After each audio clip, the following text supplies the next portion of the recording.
안녕하세요. 눈에 넣어도 아프지 않을 것만 같았던 아들을 냉정하게 내쫓아버렸던 60대 엄마입니다. 사실 절 알고 있는 사람이라면 아들과 더 이상 연락하지 않는다는 말을 들었을 때 다들 하는 반응이 똑같았어요.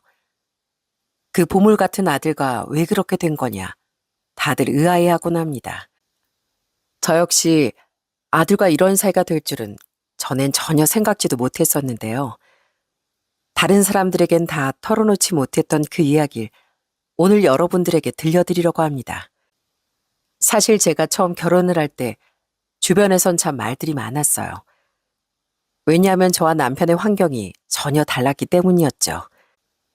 남편은 공부도 잘하고 똑똑한 의사일 뿐 아니라 집안 또한 잘 살아서 주변에서 다들 탐내는 사윗감이었거든요. 반면에 전 너무나도 평범한 집안에 평범한 직장을 다니고 있던 여자였고요. 그러다 보니 주변에선 도대체 어떻게 결혼까지 하게 된 거냐 굉장히 궁금해하곤 했어요. 워낙 차이가 많이 나다 보니 주변에선 은근슬쩍 제 결혼 생활에 대해 물어보곤 했었어요. 다들 당연히 제가 고된 시집살이를 당하고 있을 거라 생각했었죠. 영선아, 너 결혼 생활 어때? 많이 힘들지? 하긴 남편은 의사에 집안도 빵빵한데 시댁에서 네가 마음에 들었겠니? 아무리 네가 잘한다고 한들 거기서는 다 못마땅해 하시겠지. 참, 너도 고생이다, 고생. 그러니까 말이야. 야, 우리한테 솔직하게 털어놔봐. 너 시집살이 진짜 고되지? 시어머니 장난 아니시지? 결혼할 때 보니까 딱 봐도 기세 보이던데 다들 뒤에서 수군거리고 장난 아니었잖아. 너 이러다가 이혼당하는 거 아니냐면서. 어, 그래? 근데 난 시집살이 이런 거 전혀 없는데. 에이, 무슨 소리야. 시집살이가 어떻게 없어. 아이, 또 시댁에서 이런 말 저런 말 하지 말라고 하셨구나? 알았어, 알았어. 없다 칠게. 주변에선 제대로 알지도 못하면서 정말 그렇게 확신을 갖고 말하는 사람들도 있을 정도였습니다. 그렇지만 전 정말 시집살이 한 번이 없었어요. 오히려 시부모님은 절 며느리로서 존중해 주셨고요. 시부모님은 그때 당시에도 정말 많이 배우고 교양이 넘치시는 분들이셨답니다. 시댁 근처가 저희 신혼집이었지만 한 번 허락 없이 막무가내로 신혼집에 오신 적도 없었어요. 다만 가족들끼리 시간을 자주 보내야 한다며 적어도 일주일에 한 번은 다 같이 모여 밥을 먹는 게 규칙이었죠. 그렇지만 그 규칙도 저에겐 전혀 불편한 게 아니었습니다. 오히려 살림이 서툴렀던 제가 남편이 좋아할 만한 반찬들을 얻어올 수 있는 기회였죠. 홀아버지 밑에서 어렵게 자란 절 시부모님은 늘 안타까우셨고 특히나 시몬 절 너무나 아껴주셨어요. 그러면서 항상 제 남편에게 하시던 말이 있었습니다. 성문아, 네가 밖에서 그렇게 열심히 네 일 할 수 있는 건 다 이 영선이 덕분이다. 알고 있지? 아무리 네가 밖에서 잘난 의사 선생님 대접을 받더라도 집에 가면 그저 똑같은 남편일 뿐이야. 그러니 너 으스대지 말고 영선이 고생하는 거 항상 알아다오. 알겠어요, 어머니. 걱정 마세요. 제가 평생 어머니 옆에서 봐왔는데 제가 어떻게 저희 아내를 무시하겠어요. 가정 돌보는 게 쉬운 일 아니라는 거 저도 잘 알고 있어요. 그래, 네가 알고 있다니 다행이다. 그 마음 잊지 말고 항상 네 아내 아껴줘야 돼. 현명하신 시부모님 덕분에 전 그렇게 평생을 남편에게 사랑과 존중받으며 살았습니다. 물론 옛 어르신들이었기 때문에 제사나 명절날엔 좀 힘들긴 했지만 그때마다 시부모님은 항상 저에게 고맙다며 따로 용돈도 챙겨주시곤 했어요. 그런 시부모님의 배려 덕분에 평화로운 결혼 생활을 저흰 계속해서 이어갈 수 있었고요. 워낙 인고 부부셨던 시부모님은 시부께서 돌아가신 후 그 다음에 바로 시모께서 돌아가셨고 지금은 돌아가신 지 15년이 지났지만 아직도 전 시부모님의 사랑에 감사한 마음을 가지고 있답니다. 두 분 덕분에 제 결혼 생활은 늘 행복했었어요. 그렇게 행복한 결혼 생활을 이어가며 전 아들을 낳았고 3살 터울의 딸까지 낳게 되었죠. 남편은 아무래도 의사 생활하다 보니 정말 많이 바빴습니다. 아이들과 따로 보낼 수 있는 시간이 그때 당시에 많지도 않았어요. 그래도 틈날 때마다 남편은 가정에 정말 최선을 다했죠. 무엇보다 쓸데없이 돈을 쓰지 않고 차곡차곡 저에게 다 가져다 주면서 맡겼어요. 전 그렇게 고생하며 벌어온 남편의 돈을 함부로 쓰지 않고 알뜰살뜰하게 살림을 했었습니다. 그렇게 살다 보니 사실 금전적으로는 힘들지 않게 살았어요.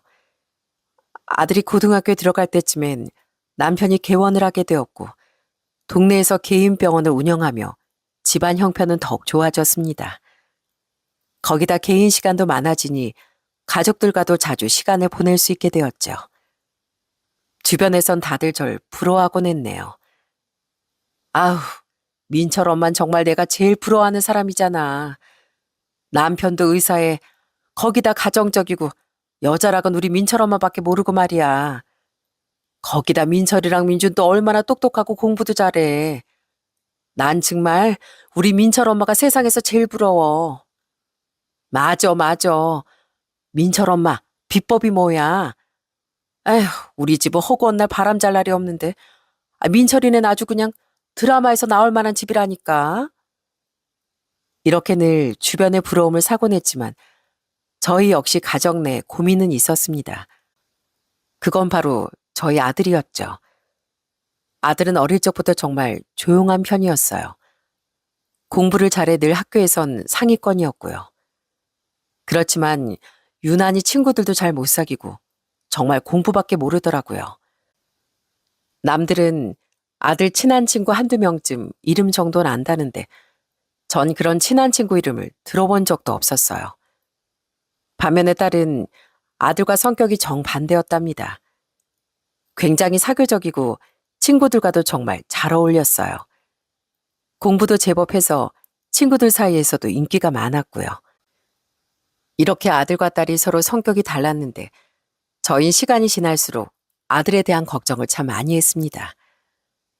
그런데 그런 저희의 걱정과는 다르게 아들은 명문대에 진학을 했고 대학 생활도 문제없이 잘 하는 듯 보이더라고요. 그렇게 대학을 졸업하고 나선 아들은 좋은 직장에도 취직을 했고요. 저희 딸 또한 명문대를 나와 전문 직종으로 일을 시작했습니다. 이렇게 아들, 딸 모두 각자의 길을 잘 걸어가고 있는 모습을 보게 되니 참 뿌듯하기도 하고 기쁘더라고요. 특히나 딸은 정말 저에겐 친구 같고 살가운 딸이었고요. 취직을 하고 나서도 저희는 다 같이 한 집에 살았는데 퇴근하고 돌아온 딸은 늘 저녁을 먹고서 저에게 하루 동안 있었던 일들을 조잘조잘 얘기하곤 했어요. 엄마, 오늘 남자친구가 나한테 선물 줬다? 이것 봐. 예쁘지? 아이, 원래 이런 거 나 잘 안 하고 다니는데 그래도 이거 지나가다가 딱 보자마자 내 생각나서 샀다는 거 있지? 어머, 세상에 이렇게 섬세한 사람이 네 남자친구야? 우리 민준 좋겠네. 그래서 이번 남자친구랑은 어떻게 결혼까지 할 것 같아? 에이, 결혼은 무슨. 엄마, 나 아직 30대도 안 됐는데 무슨 결혼이야. 나한테 결혼은 뭔 얘기지 뭐. 이렇게 딸은 저에게 늘 자신의 속 얘기를 참 잘했는데 아들은 단 한 번도 이런 얘기를 저한테 허심탄회하게 말해본 적이 없었어요. 여자친구도 사귀지도 않는지 한 번도 데이트하는 모습을 본 적도 없었고요. 이런 아들이 과연 결혼은 할 수 있을까 걱정이 참 많았습니다. 그러던 와중 아들에 대한 제 걱정이 한순간에 사라지게 되었어요. 그때가 아들이 30대 초반일 때였습니다. 어느 날부턴가 갑자기 쇼핑을 자주 하기 시작하더니 저녁에도 약속이 있다며 먹고 들어오기도 하고 주말에도 밖으로 나가 늦게 들어올 때가 많아졌어요. 정말 30평생을 한 번도 그래 본 적이 없었던 아들이었기에 저 너무 궁금해 물어봤던 적이 있었죠. 그랬더니 아들의 입에서 나온 말을 듣고 정말 깜짝 놀랄 수밖에 없었습니다. 그건 바로 아들이 여자친구가 생겼다는 거였어요. 엄마, 사실 나 여자친구 생겼어요. 뭐? 여자친구? 아니, 언제? 어떻게 만났어? 그냥 대학 동기가 소개해주겠다고 해서 받았는데 얼굴도 예쁘고 성격도 착해요. 그래서 지금 잘 만나고 있어요. 쑥스러워하면서 말하는 아들의 얼굴이 지금도 선할 정도로 그때의 충격은 생각보다 컸던 것 같아요. 정말 기쁘기도 하고 우리 아들이 밖에서 그래도 사람들과 잘 어울리며 잘 다니는구나 싶어 참 좋았습니다. 그런데 아들이 연애를 시작하다 보니 좀 우려되는 모습들도 보이더라고요. 아무래도 30대가 되어 처음 연애를 해서 그런가 좀 정도가 지나친 게 보일 때가 많았죠. 한 번은 아들이 어느 날 갑자기 새 차를 구입했는데 그게 생각보다 비싼 차였어요. 평소에 차엔 도통 관심이 없었던 아들이었기에 좀 놀랍기도 했습니다. 그것뿐만이 아니었어요. 분기별로 연차를 막 끌어다가 해외여행을 가질 않나, 안 하던 백화점 쇼핑을 그렇게 하질 않나, 돈을 너무 펑펑 쓰기 시작하더라고요. 처음엔 너무 걱정돼 아들에게 조심스럽게 얘기를 했던 적도 있었네요. 민철아, 엄마가 보기엔 요즘 좀 돈을 많이 쓰는 것 같은데 무리하고 있는 건 아니지? 아니에요, 엄마. 무리하고 있는 건 아니고 좀 이래저래 쓸 곳이 많아서 그래요. 그래, 네가 괜찮다면 다행이다만 엄마가 보기엔 좀 걱정이 돼서 말이야. 혹시 여자친구한테 잘 보이려고 그러는 거야? 아, 그런 것도 있긴 한데 꼭 그런 것만은 아니에요, 엄마. 그래, 민철아. 사람이 겉으로 보이는 모습도 중요하지만 무조건 겉이 좋아야 할 필요는 없어. 민철이 너라는 사람 자체를 좋아할 사람을 만났으면 좋겠구나. 네, 엄마. 너무 걱정 마세요. 제 여자친구 그렇게 속물 아니에요. 본인 일도 열심히 하고 있고요. 아들은 아무렇지 않게 얘기를 했지만 사실 전 한편으로 걱정이 많이 되더라고요. 딸이 그때 당시 한 얘기론 아들이 여자친구에게 너무 푹 빠져 사리 분별을 못하는 것 같다고 했었거든요. 오죽 아들이 여자친구가 좋으면 그럴까 싶다가도 그냥 이대로 둬도 괜찮은가 싶은 생각도 했었답니다. 그런데 아들이 연애를 시작한 지 얼마 지나지 않아 사건이 하나 터지고 말았어요. 그날은 남편이 출근을 하려고 준비하고 있는데 아들이 그날따라 쭈뼛대며 저희에게 할 말이 있다고 얘기를 걸어오더라고요. 한 번도 그런 적이 없어 저와 남편은 무슨 할 말이 있나 싶어 아들을 쳐다봤죠. 그런데 아들이 하는 말을 듣고 정말 기절초풍하는 줄 알았네요. 바로 아들 여자친구가 임신을 했다는 거였습니다. 뭐? 임신? 임신을 했다는 거니? 지금 그게 사실이야? 네, 죄송해요. 그래도 좀 일찍 말씀드려야 할 것 같아서요. 여자친구가 병원에도 다녀왔는데 임신 7주 차래요. 아니, 아이고, 그래서 어떻게 하려고? 지금 결혼하겠다고 말하는 거니? 갑작스런 소식에 너무나 당황스러웠지만 사실 아들 나이도 30대이고 둘 다 직장이 있으니 그래도 크게 걱정할 건 아니겠다 생각했었어요. 그런데 뒤이어 하는 아들의 말을 듣고 저와 남편의 고심은 깊어질 수밖에 없었죠. 아, 그게 엄마, 아버지, 여자친구 부모님이 일찍 돌아가셔서 친척집을 전전하면서 어렵게 컸어요. 그러다 보니 모아둔 돈도 별로 없고요. 그래서 말인데 엄마랑 아버지가 좀 도와주시면 안 될까요? 뭐라고? 아, 그럼 아무것도 준비가 안 됐는데 임신을 했다는 거냐? 아버지, 한 번만 좀 도와주세요. 저 이 사람하고 꼭 결혼하고 싶어요. 제 능력이 아직 부족한 건 알지만 제 아이까지 가졌다는데 제가 꼭 책임지고 싶어요, 아버지. 정말 걱정이 태산 같았지만 사실 어쩌겠습니까? 아들이 좋다고 하고 거기다 아들의 자식까지 가졌다는데 부모로서 허락을 해줄 수밖에요. 결국 저흰 결혼을 허락하고서 부랴부랴 결혼식장도 구하고 결혼 준비도 도와주게 되었어요. 그리고 남편은 아들에게 큰 선물도 줬습니다.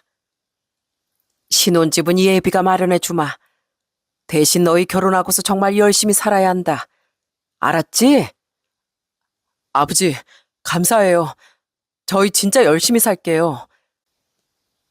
그래, 앞으로 태어날 손주도 있으니 작은 집은 답답할 테고 큰 집으로 해서 한번 구해보자꾸나. 자식도 생기는데 네가 좀 더 책임감을 갖고 살아야 한다. 알았냐? 네, 아버지. 저 정말 아버지처럼 가정에 책임감 갖고 그렇게 잘 살게요. 그렇게 남편은 아들의 신혼집을 마련해 주었고 그 덕에 아들 내외는 별 어려움 없이 결혼 생활을 시작할 수 있었답니다. 사실 저희는 처음 며느리 봤을 때 정말 많이 놀랐어요. 며느리가 딱 보기에도 엄청 미인이더라고요. 저희 아들도 어디 가서 외모가 부족하다고 들을 정도는 아니었지만 며느리는 진짜 누가 봐도 미인이라 할 정도로 참 곱고 예쁘더라고요. 그래서 그런지 아들이 유독 며느리를 아끼고 챙기기도 했습니다. 어찌나 아들이 며느리를 아꼈는지 직장도 결혼 준비를 하면서 바로 그만두게 했더라고요. 하루는 제가 그것도 모르고 며느리한테 출근하느라 힘들지 않냐며 물어봤던 적도 있었어요. 그때 며느리가 참 해맑게 대답을 하더라고요. 홀몸도 아닌데 매일같이 출퇴근하느라 힘들진 않어? 난 우리 애들 임신했을 때 어찌나 잠이 그렇게 쏟아졌는지 몰라. 그래요? 저도 좀 그런 것 같긴 한데. 그리고 어머님, 저 회사 안 다녀요. 결혼 준비하면서 오빠가 회사 안 다녔으면 좋겠다고 그래서 바로 그만뒀어요. 아이고, 그러니? 근데 회사를 그냥 그렇게 그만둬도 괜찮어? 요즘은 다들 직장 계속 다니길 원한다고 하길래. 에이, 뭐 좋은 직장도 아닌데요. 오히려 오빠가 저 회사 다니면서 다른 남자들이 자꾸 연락 오고 그런다고 싫어하더라고요. 그래서 그냥 그만뒀어요, 어머님. 며느리 말을 들으며 속으론 정말 당황스럽기도 했습니다. 물론 임신을 했으니 컨디션이 좋지 않으니까 일을 그만둘 수도 있었겠지만 아들이 퇴사를 권한 이유가 며느리가 예뻐서 다른 남자들이 접근할까 봐라고 하니 좀 황당하긴 하더라고요. 그땐 그저 아들이 그만큼 며느리가 좋아서 그런가 보다 생각했었네요. 그런데 결혼하고 나서 한 5개월이 지났을 때 좀 이상하다는 생각이 들었어요. 며느리가 워낙 마르고 평소에도 음식을 많이 먹는 편은 아니라고 하지만 아무리 그래도 이제 임신한 지 5개월이 지났는데 배가 하나도 나오지 않는 겁니다. 딸은 그게 좀 이상하다 싶었는지 어느 날은 다 같이 모여 밥을 먹는데 딸이 웃으며 얘기를 하더라고요. 새언니, 근데 새언니 워낙 말라서 그런가 임신해도 티가 전혀 안 나네요. 제 주변에선 임신하니까 빠르겐 4개월부터 배 볼록 나온 게 보이기도 하던데 진짜 새언니 임신한지 아예 모르겠어요. 그러니까 말이야. 나도 정미 볼 때마다 그 생각했는데 배가 어떻게 그렇게 안 나오니?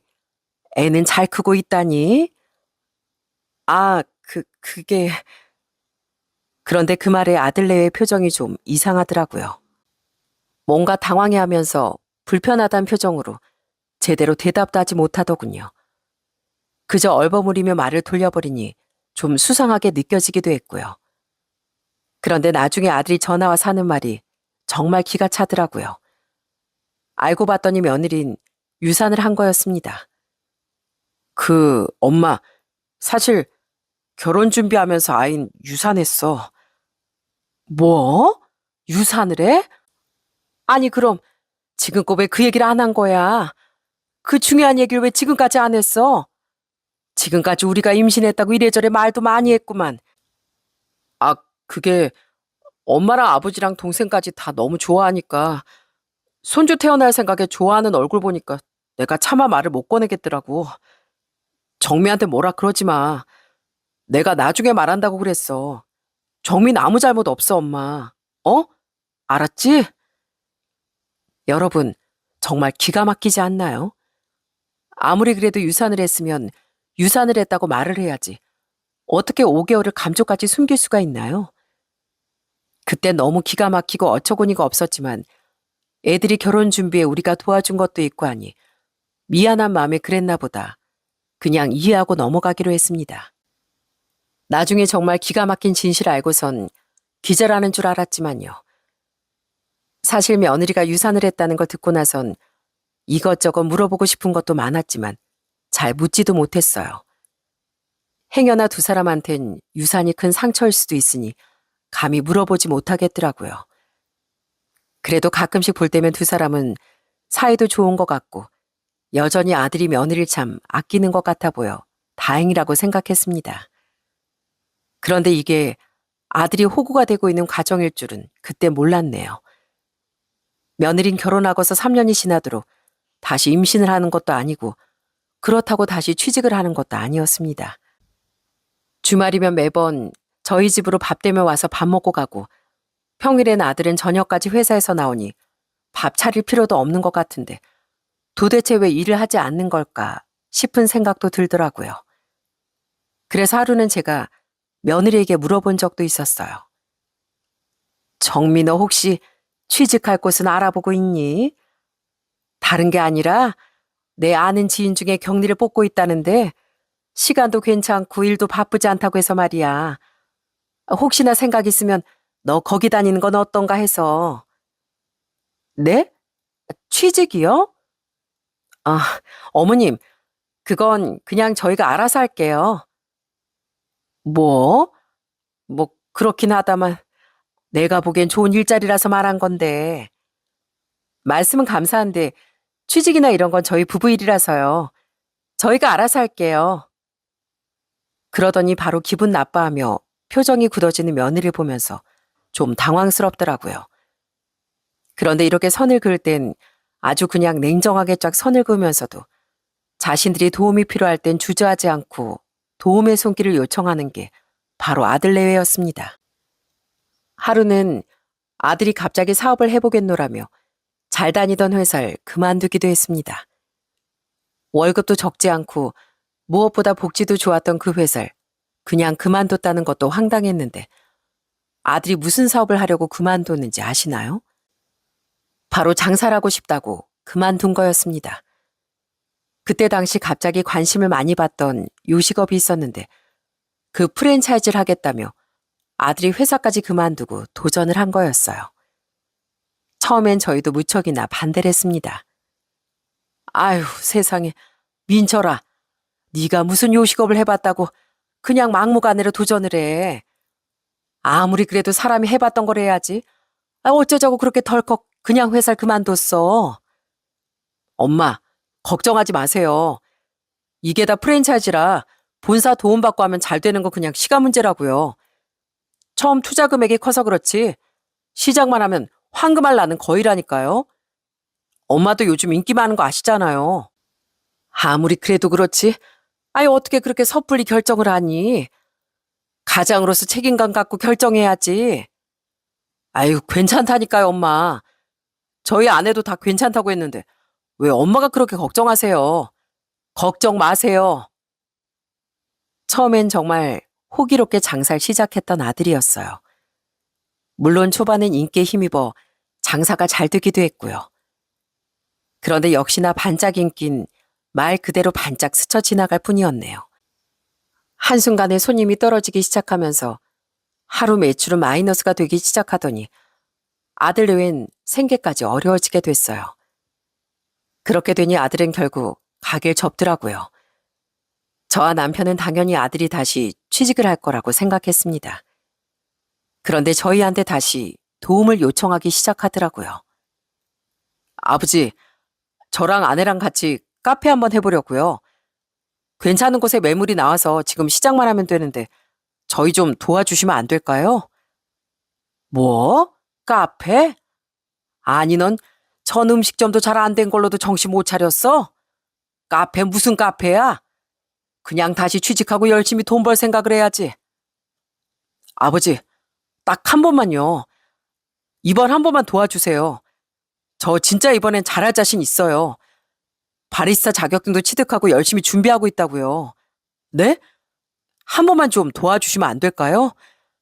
이제 취직해도 월급도 반토막이고 그러면 저희 계속 생활하기도 힘들고 이제 애도 가져야 하는데요. 아무리 그래도 안 하던 사업하는 건 아닌 것 같다. 적어도 자금은 좀 모아서 시작해야지. 아버지, 정말 이번만요. 아버지가 도움을 못 주시는 것도 아니고 주실 수 있잖아요. 네? 한 번만 좀 도와주세요. 저 이번엔 진짜 정신 차리고 열심히 할게요. 남편은 완고하게 거절했지만 아들 내외 내내 저희 집을 오고 가며 저희를 설득했습니다. 결국엔 남편이 아들에게 마지막이라며 카페 창업 비용을 도와주게 되었어요. 천만다행으로 카페를 창업하고 나선 그럭저럭 잘 꾸려나가는 듯 보였습니다.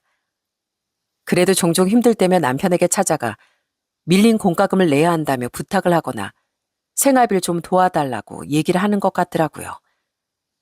남편은 그런 아들이 못났다면서도 그래도 최선을 다해 아들을 도와줬고요.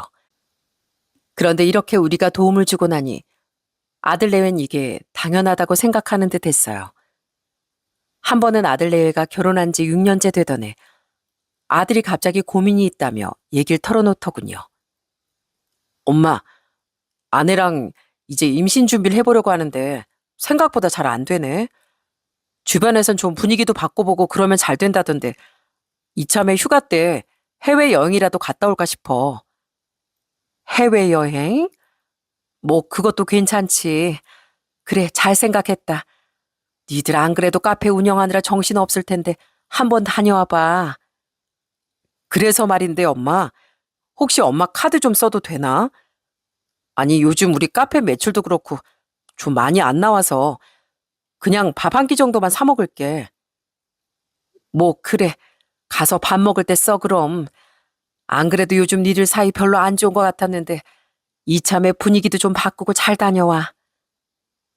그땐 정말 그저 아들이 부부관계 개선을 위해 해외여행을 떠난 줄로만 알았습니다.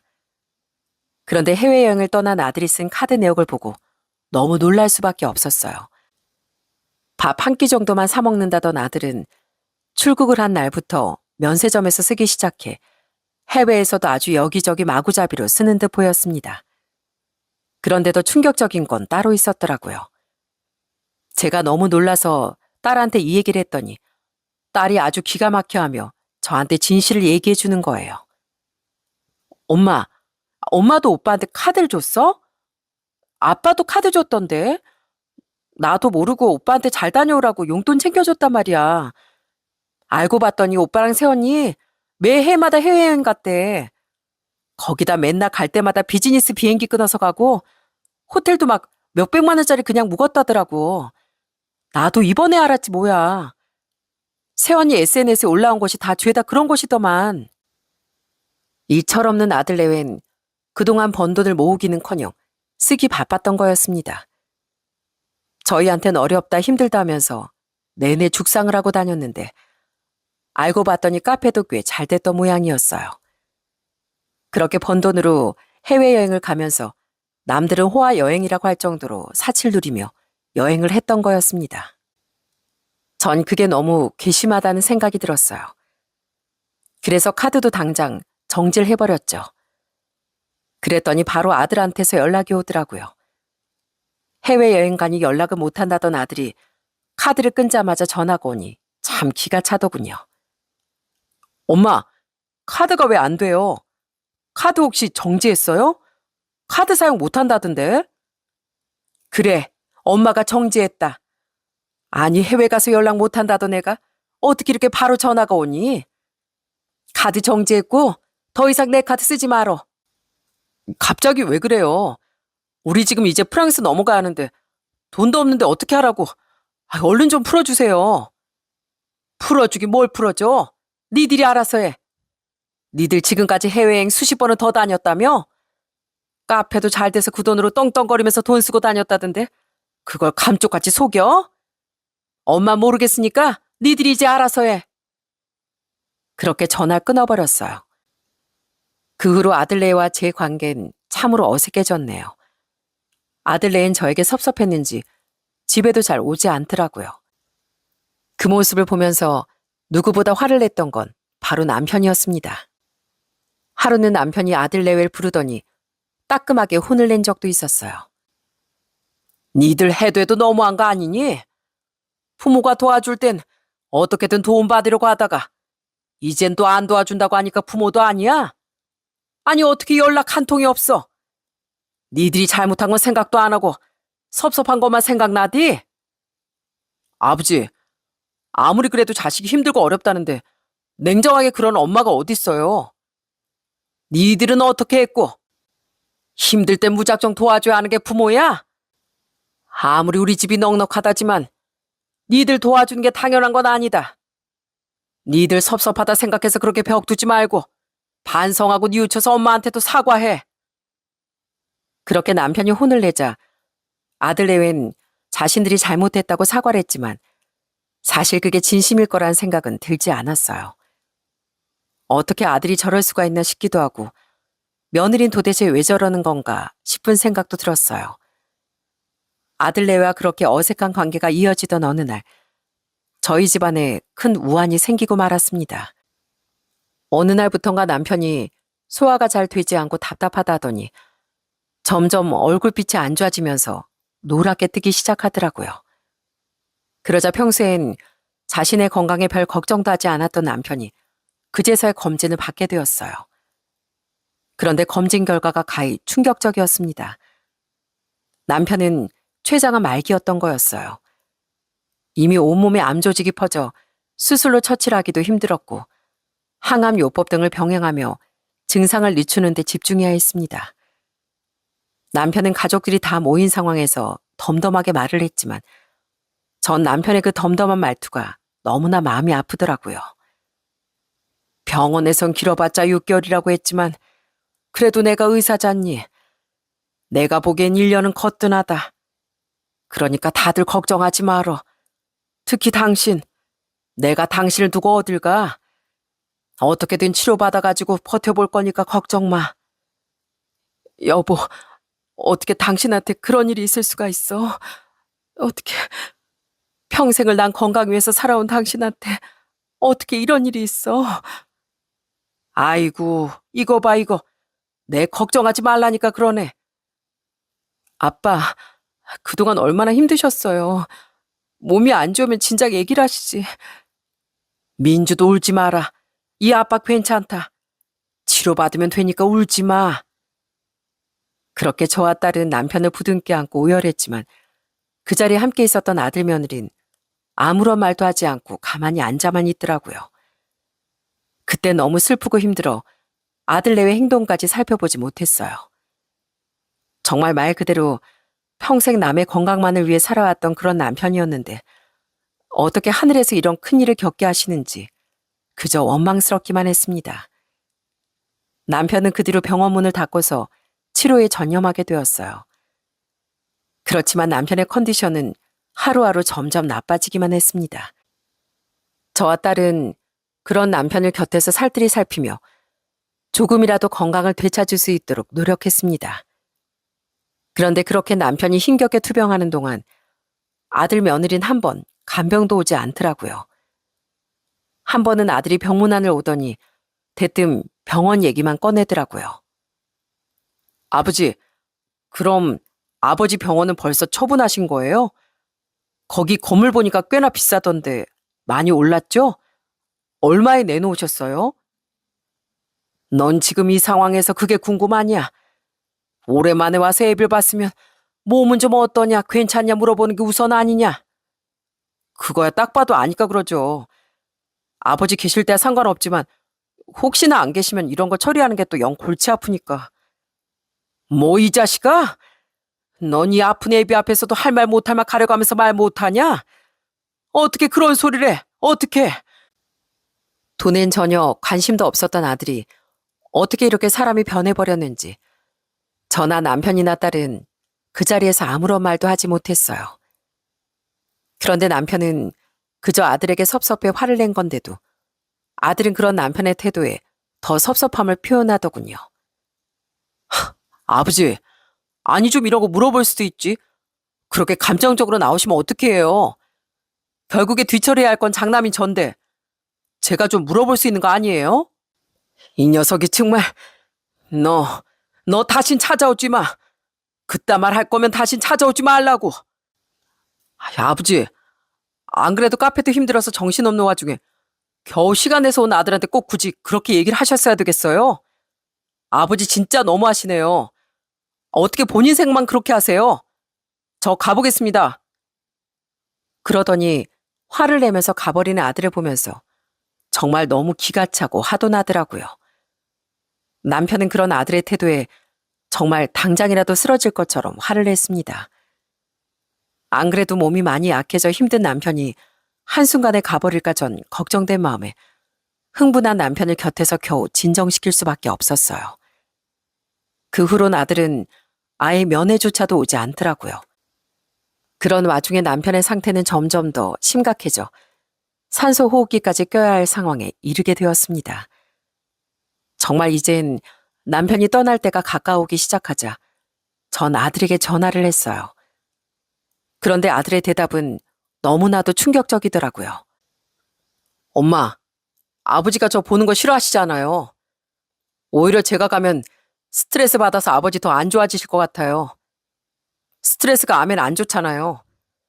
그냥 엄마랑 민주가 아버지 잘 보내드리세요. 장례식 땐 갈게요. 어떻게 자식이 이런 얘기를 할 수가 있답니까? 그렇게 곱게 소중하게 아끼며 키웠던 아들이었는데 어떻게 해서 이렇게 변해버렸는지 너무나 마음이 찢어질 것 같더라고요. 결국 남편은 끝내 아들을 만나지 못했고 저와 딸만이 남편의 임종을 지킬 수 있었어요. 남편은 췌장암 발견 후 1년도 못 채우고 딱 5개월 만에 그렇게 세상을 떠나게 되었어요. 암이라는 게 정말 참 무서운 병이더라고요. 분명 몇 개월 전까지만 해도 멀쩡히 걷고 웃으며 얘기를 했던 사람이었는데 한순간에 무너져 누워있다 그렇게 허망하게 떠나버리는 걸 겪고 나니 더더욱 암이 무서운 병이라는 걸 실감하게 되었어요. 장례식은 엄숙하게 치러졌습니다. 남편의 동료들, 병원 식구들까지 모두 참석해 장례식을 치르게 되었죠. 저와 딸은 정말 얼마나 오열을 하며 슬퍼했는지 모릅니다. 남편을 납골당에 안치하고 나서도 저와 딸은 한참을 거기 앉아 있었어요. 아들과 며느린 납골당까지만 동행하고서 바로 집에 들렸다가 저녁에 집으로 오겠다며 얘기를 하고 가더라고요. 굳이 오지 않아도 된다고 했지만 아들은 할 얘기도 있다며 그렇게 저녁에 오겠노라 말을 하고 갔습니다. 그렇게 저와 딸은 납골당에서 남편이 잠든 곳 앞에 앉아 이런저런 얘기를 나누며 시간을 보내다 어렵게 집으로 돌아왔어요. 그런데 집 현관문을 딱 열자마자 저흰 경악을 금치 못했습니다. 집에서 달달한 음식 냄새가 바로 풍겼거든요. 이게 무슨 냄새인가 해서 주방으로 향해 보니 거기엔 아들 부부가 와 있더라고요. 두 사람은 아주 고기판까지 꺼내 불고기를 해서 먹고 있더라고요. 너희 지금 여기서 뭐 하니? 아, 엄마 왔어요? 우리 아까부터 와서 기다렸는데 왜 이렇게 늦게 왔어요? 불고기도 가지고 왔구만. 얼른 앉으세요. 불고기 같이 먹어요. 아휴, 됐다. 무슨 불고기야. 엄만 정신 없으니까 얼른 먹고 니들도 집에 가서 쉬거라. 그나저나 너 할 얘기 있다 그랬지? 무슨 얘긴데? 지금 얼른 해라. 그러자 아들 부분 먹던 음식을 내려놓더니 잠시 뜸을 들이다 얘기를 하기 시작했습니다. 전 아들의 입에서 이런 말이 나올 줄은 생각도 못했어요. 이제 아버지 재산 정리 좀 해야 되잖아요. 솔직히 시간 더 지나봤자 달라질 것도 없고 그냥 공평하게 재산 딱 3등분으로 나누면 될 거 아니에요. 저희 카페도 좀 어렵고 얼른 정산해서 정리하는 게 좋을 것 같아서요. 뭐? 뭘 나눠? 너 지금 무슨 소리 하는 거니? 아버지 재산이요, 재산. 아버지 평생 의사하시면서 일권 재산도 많으시잖아요. 그거 빨리 계산하고 정리해야죠. 저희도 지금 카페 며칠 내내 비워놓느라 신경 쓰여 죽겠어요. 얼른 정리하고 가봐야 돼요. 여보, 아까 대충 정리한 거 있지? 그거 엄마 좀 보여드려. 자요, 어머님. 제가 좀 정리해놨어요. 이거 무슨 상속인 조회하면 재산이나 부채 이런 리스트 뜬다는데 제가 보기엔 아버님 부채는 없으실 것 같고 재산은 꽤 되실 것 같아서요. 대충 아는 대로 적어봤는데 이거 맞는지 좀 봐주세요. 그리고 제가 3등분으로 나누니까 이렇게 계산이 되는데 대충 이 정도 맞을까요?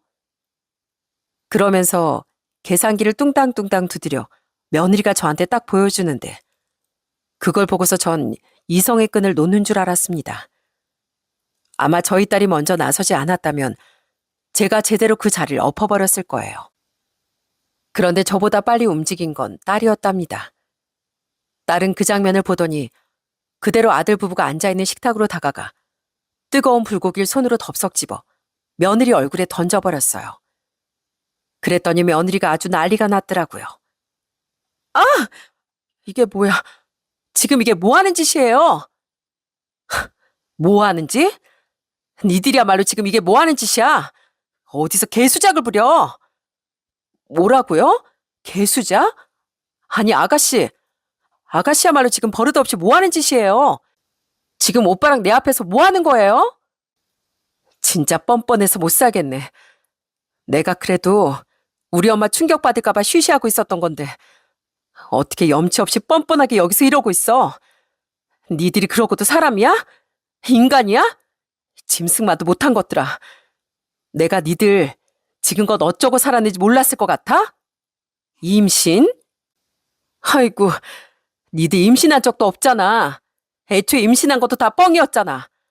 다 들었어, 내가. 그게 무슨 이것 봐 발뺌하는 거. 그러니까 여지껏 우리 부모님 괴롭히고 살았겠지. 야, 너 임신한 적도 없다며. 친구들한테서 구해온 초음파 사진으로 결혼까지 했다고 자랑질하고 다녔다며.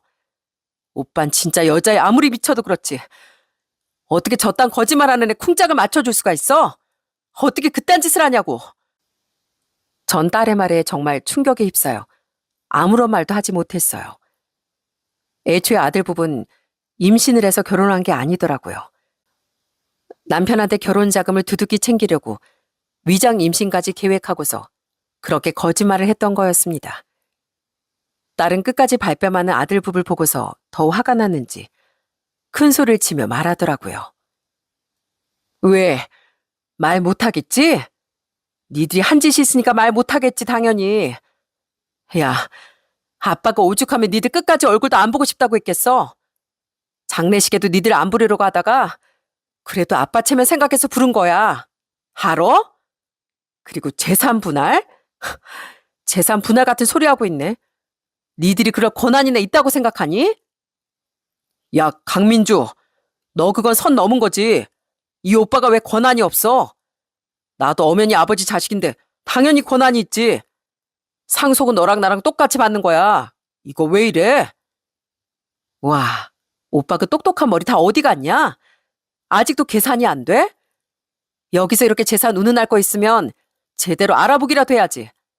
하긴 머리가 돌아갔으면 여기까지 와서 재산 분할 어쩌고 안 했겠지. 뭐? 강미주 너 지금 말 다 했어?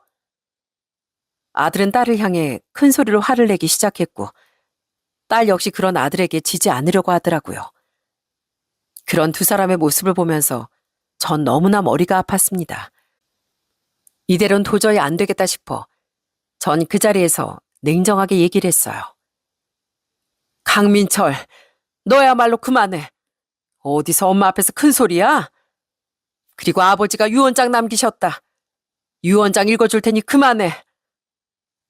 나 강성무는 나의 일생 동안 받은 사랑과 은혜를 사회에 환원하기 위해 보유 중인 재산 중 50% 상당 금액을 소아병동 발전기금으로 기부합니다. 또한 배우자 김영선에겐 남은 재산 중 60%를 상속하며 나머진 딸 강수진에게 상속합니다. 그 유언장을 읽어보면서 아들은 너무나 당황해하더라고요. 유언장은 법적 효력을 다 갖춰 작성했기 때문이었는데요. 사실 남편은 자신의 병원에도 오지 않고 그동안 자신의 재산만 탐냈던 아들이 너무나도 괘씸해 마지막을 준비하면서 철저하게 유언장을 작성해 왔습니다. 유언을 할 땐 자필로 작성하고 날짜와 서명 날인까지 직접 해야 한다는 것과 공증인 입회가 필요하다는 것, 그리고 유류분 분쟁 방지를 위해 신혼집 증여 내역까지 모두 자료로 만들어 명확하게 준비를 해두었죠. 남편이 마지막으로 아들이 정신 차리길 바라면서 했던 일이었어요. 그 유언장을 받고 나서도 아들과 며느린 끝까지 화를 내더라고요. 이거 가지고 뭐 어쩌라고. 어차피 재산 유류분 소송하면 받을 수밖에 없거든. 도대체 이걸 나더러 어쩌라고 보여주는 거야? 엄마, 저 소송할 겁니다. 소송할 거니까 그렇게 아세요. 엄마도 이거 저한테 보여주는 거 할 만큼 어디 해보라는 거잖아요. 저 끝까지 할 겁니다. 그래, 어디 그럼 할 테면 해봐라. 네 뜻대로 어디 한번 해보라고. 괘씸한 것 같으니라고. 니들은 앞으로 내 아들, 며느리도 아니다.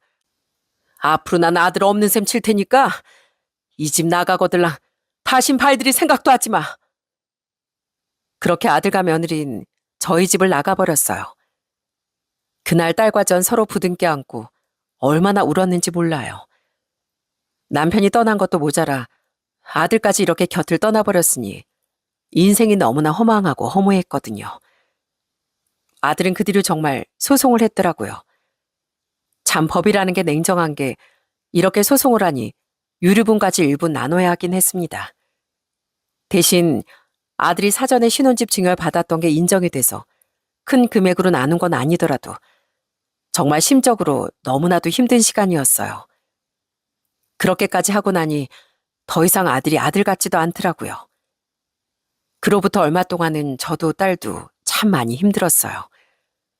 그렇지만 저희가 좌절하고 있는 건 남편이 원하는 일이 아닌 것 같아 잘 이겨내고 견뎌내기 위해 노력을 많이 했답니다. 그래도 딸이 있어 참 다행이란 생각이 들더라고요. 그 뒤로 한 2년 동안은 아들 연락은 한 번도 온 적이 없었어요. 들어보니 그 기간 동안 아들 며느린 해외여행도 다니며 또 돈을 펑펑 쓰고 다니고 그렇게 살고 있다고 하더군요. 그런데 딱 2년이 지나고서 뜻밖의 전화를 받게 되었답니다. 어느 날 모르는 번호로 연락이 와서 받아보니 아들이더라고요. 엄마 저예요. 저 민철이요. 뭐야, 네가 웬일이니? 갑자기 웬 전화야? 난 너랑 할 말 없다. 엄마, 제가 죄송해요. 뭐? 죄송해? 아들은 죄송하단 말과 함께 갑자기 엉엉 울기 시작하더군요. 한참을 그렇게 목 나올던 아들은 겨우 진정하고서 그동안의 생활을 저에게 말하더라고요. 역시나 아들은 며느리와 이혼을 했답니다. 그리고 빈털터리가 되었어요. 엄마, 제가 정말 미쳤었나 봐요. 그동안 저한테 많이 실망하셨죠? 정말 죄송해요. 그 여자 제가 돈이 다 떨어지니까 바로 헤어지자고 하더니 이혼 도장 찍자마자 뒤도 안 돌아보고 떠났어요. 전 제가 정말 좋아서 만나는 줄 알았는데 그게 아니었나 봐요, 엄마. 그걸 이제 알았니? 이제와 그런 후회 해봤자 뭐 할 거야? 이미 지나간 시간을 되돌릴 수도 없는 거다. 엄마 죄송해요. 제가 다 잘못했어요. 용서해 주세요. 네? 아버지한테도 너무 죄송하고 민주한테도 미안하고 엄마 저 한 번만 좀 용서해 주세요. 저 지금 혼자서 월세방에서 사는데 너무 힘들어요. 너무 외로워요, 엄마. 네가 원하는 삶이 그런 거 아니었어? 네 뜻대로 안 해주는 부모는 부모가 아니라 생각한 거 너 아니었니? 애초에 부모 손 놓고 떠난 건 너야. 우리가 아니라 네가 떠난 거라고. 우린 이미 마음 정리 다 했으니까 더 이상 연락하지 말거라. 그렇게 전 전화를 끊어버렸습니다. 그랬더니 그 이후론 아들이 계속해서 옛 사진과 함께 문자들을 보내오더라고요. 엄마, 이 사진 기억나세요? 엄마가 저 이렇게 예뻐해 주셨잖아요. 저 다시 착한 아들 할게요. 한 번만 용서해 주세요. 이런 문자들이 올 때면 마음 한켠이 아리긴 하지만 사실 아들을 용서할 수는 없을 것 같습니다. 딸 역시 옆에서 절대 받아주지 말라고 하고 저 역시 아들과 완전히 연을 끊기로 마음을 먹었기 때문에 받아주진 않을 것 같네요. 주변에도 부모라고 하면 무조건 자식이 원하는 걸 다 해줘야 한다는 사람들이 종종 있는데 전 부모는 그저 인생의 길을 알려줄 뿐이지 길을 직접 만들어주는 존재라곤 생각하지 않습니다. 그저 아들이 이 사실을 알고서 정신 차리고 자신의 삶을 잘 살기만을 바랄 뿐이에요. 저 역시 앞으로 딸과 함께 남은 인생을 더 건강하고 행복하게 잘 살려고 노력할 겁니다. 이 사연을 들으신 분들도 부모로서 또 자식으로서 해야 할 일이 무엇인지 다시 한번 생각해 보셨으면 좋겠네요. 제 이야기는 여기까지입니다. 긴 사연 들어주신 모든 분들께 감사드리며 여러분들의 인생이 좀 더 밝고 행복하시길 바랄게요. 감사합니다.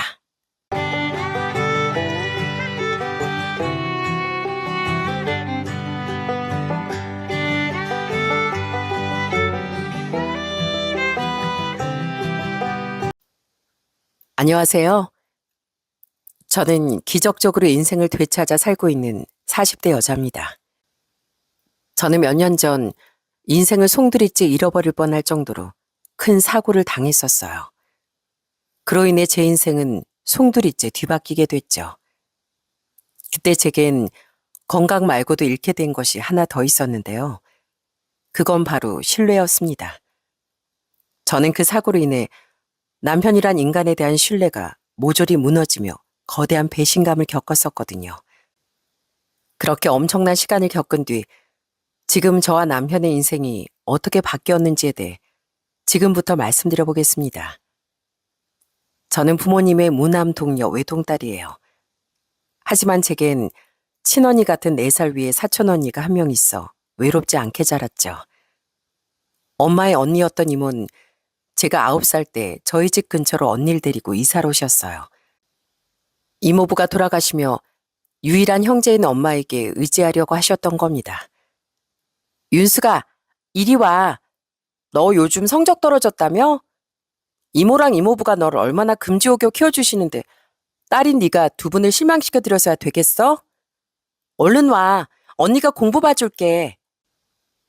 저희 부모님은 이모와 언니를 많이 챙겨주셨어요. 그 덕에 우린 그냥 한 가족처럼 지냈죠. 언닌 착한 데다 공부도 정말 잘해서 제 자랑거리였고요. 그런 언니에게 채찍질도 당하고 배우기도 많이 배운 덕에 저는 그래도 똑똑했던 언니의 발꿈치라도 따라갈 수 있었어요. 언닌 서울의 명문대를 나온 뒤 대기업에 입사했고 전 언니만큼은 못해도 서울의 중위권 대학을 나온 뒤 이름 있는 중견기업에 입사할 수 있었죠. 이모는 병을 얻어 제가 아직 대학생일 때 그만 일찍 세상을 떠나셨습니다. 그 뒤 언니는 저희 부모님의 걱정을 못 이겨 아예 저희 집에서 살게 됐어요. 그러다 4년 뒤 나이 30에 사촌 형부와 100년 가약을 맺었죠. 그때 저희 부모님은 이모 대신 언니의 혼주석에도 앉아주셨어요. 착하고 책임감 강했던 형부는 언니와 나이 차이가 10살이나 나긴 했지만 멋지고 좋은 분이었습니다. 직업도 무려 검사로 능력도 좋은 사람이었기에 우리 가족은 언니에 대한 걱정을 덜 수 있었죠. 언닌 그런 형부와 딸 하나 아들 하나를 낳고 행복하게 살았습니다. 언니를 많이 아끼던 형부는 사촌 처제인 저도 여동생 대아들 잘 챙겨주더라고요. 그리고 이모 대신인 저희 부모님께도 사위 노릇까지 해주셨고요. 우린 모두 언니가 정말 시집을 잘 갔다고 생각했습니다. 저도 그런 언니처럼 꼭 좋은 가정을 이루고 싶다고 생각했죠. 한편 전 언니가 결혼한 지 얼마 뒤 지인의 소개로 남편을 만나게 되었어요. 저보다 1살 위였던 남편은 저와 비슷한 대학을 나온 뒤 공기업에 다니던 사람이었어요. 그렇게 연애하던 중 남편은 고민을 하다 로스쿨 입학 준비를 시작하더라고요. 이렇게 계속 월급쟁이로 사는 것보다 로스쿨 졸업하고 변호사 시험에 도전해서 한 단계 성장한 삶을 살고 싶어. 실은 어릴 적부터 내심 법조인에 대한 꿈도 있었고. 남편은 공부와 직장 생활을 병행하며 1년 만에 로스쿨에 합격하더라고요. 그렇게 남편은 직장을 그만둔 뒤 그동안 직장 생활을 하며 모았던 돈으로 로스쿨에 다니기 시작했습니다. 시부모님은 그런 남편에게 조금이나마 학비를 보태주셨죠. 남편의 집이 그렇게 어려운 편은 아니었지만 그렇다고 잘 사는 편도 아니었기에 그 비싼 학비를 턱턱 보태주실 수는 없었거든요. 무엇보다 다 큰 자식이 어떻게 부모님께 그 이상 손을 벌릴 수 있겠냐며 남편 자신이 부모님께 그 이상 짐이 되기 싫어하더라고요. 그랬기에 남편은 자연스레 돈에 쪼들릴 수밖에 없었죠. 오빠, 우리 오늘 떡볶이 사 먹을까? 순대랑. 요새 그렇게 분식이 땡기더라고. 내가 먹고 싶다고 했으니까 오늘은 내가 쏜다. 전 스스로의 힘으로 열심히 살기 위해 노력하던 남편을 진심으로 응원했습니다. 그래서 몰래 주머니에 돈을 찔러주기도 하고 데이트 비용도 다 제가 내곤 했어요. 그러면서도 남편이 너무 부담스러워하지 않도록 비싼 외식은 쳐다도 보지 않았죠.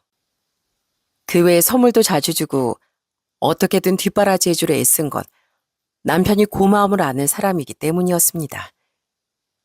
그렇게 힘들어도 예쁘게 연애라는 동안 전 시부모님께 초대까지 받아 남편의 집에 놀러 갔었어요. 윤숙이 네 이야기 정말 많이 들었다. 네 덕에 우리 동철이가 힘을 많이 얻고 있는 것 같더라. 시부모님은 정말 온화하고 좋은 분들이었어요. 시동생 또한 서글서글하고 착한 사람이었기에 전 이후에도 가끔 그 집에 놀러 가거나 시부모님을 만나 외식을 하기도 했죠. 그런데 남편이 졸업과 첫 시험을 몇 달 앞두었던 어느 날, 저는 남편에게 충격적인 소식을 듣게 됐습니다. 윤수가, 우리 어머니가 암이래. 이미 손 쓸 수 없을 정도로 늦게 발견돼서 길어야 반년 정도밖에 못 사신대. 시어머니는 돌연 말기암과 동시에 시한부 판정을 받으셨던 겁니다. 남편의 전화를 받고 얼마나 놀랐는지 몰라요. 바로 입원하신 시어머니는 제가 문병을 간 날 서글프게 흐느끼며 말씀하셨죠. 윤숙이 네가 내 며느리 되는 모습은 꼭 보고 싶었는데 우리 아들 장가가는 모습 꼭 보고 가고 싶었는데 하늘이 너무 원망스럽구나. 평소 제게 너무 잘해주셨던 시어머니 모습에 저도 눈물을 감출 수가 없었어요. 그리고 얼마 뒤 남편은 제게 조심스레 청혼을 하더라고요. 윤수가 쫓겨서 하는 결혼이 좋지 않다는 거 알아. 그래도 나 변호사 시험만 붙으면 바로 너한테 청혼할 생각이었어. 내 마음은 누구보다 네가 잘 알잖아. 그래서 말인데 나랑 조금만 더 일찍 결혼해주면 안 될까? 아직 내가 변호사가 되지 못했지만 우리 어머니를 조금이라도 마음 편하게 보내드리고 싶어. 우리 어머니 아무래도 정말 돌아가실 것 같아. 남편은 시어머니를 위해 일찍 결혼을 하고 싶어 했던 겁니다. 전 그런 남편의 청혼을 오래 고민하지 않고 받아들였어요. 저도 조금 잃은 감이 있다고 생각했지만 저 또한 시어머니를 조금이라도 편히 보내드리고 싶었거든요.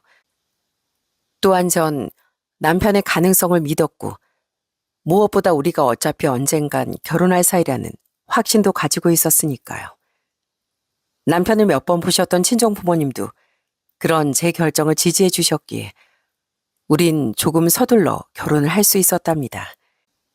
시어머니도 시어머니였지만 시아버진 제 손을 꼭 붙잡고 오래도록 흐느끼셨죠. 고맙다 윤수가. 너한텐 항상 고마운 일뿐이구나. 자식 둘 중 하나라도 장가가는 모습을 보면 분명 우리 집사람 한결 가벼운 마음으로 떠날 수 있을 거다. 이후 결혼 준비를 서둘러 하는 동안 남편은 졸업하고 첫 변호사 시험에서 탈락의 고배를 마셨습니다. 남편은 면목없어 했지만 남편이 시험에 집중할 만한 상황도 아니었기에 충분히 그럴 수 있다고 생각했어요. 남편은 꼭 다음 시험엔 합격하겠다며 제게 다짐을 해보이더라고요. 그리고 얼마 뒤 결혼을 하며 친정에선 외동딸의 결혼자금으로 1억을, 시아버지도 7천만 원을 지원해 주시더군요. 시댁은 형편이 안 되는 줄 알았는데 시부모님은 자식들의 결혼자금은 미리 따로 모아두셨다고 하더라고요. 그 돈에 제가 모은 돈을 합하고 모자란 돈은 대출을 받아 우린 서울 외곽의 4억짜리 작은 아파트에서 신혼을 시작할 수 있었어요. 그때 제 나이 31, 남편 나이가 32였죠. 그렇게 결혼식을 올린 뒤 전 시아버지를 도와 호스피스 병원으로 옮겨진 상태였던 시어머니를 열심히 간병했습니다. 회사 일까지 병행하면서요. 시동생은 일 때문에 1년 정도 부산에 가 있었고 또 남편은 시험 공부에 몰두해야 했으니까요.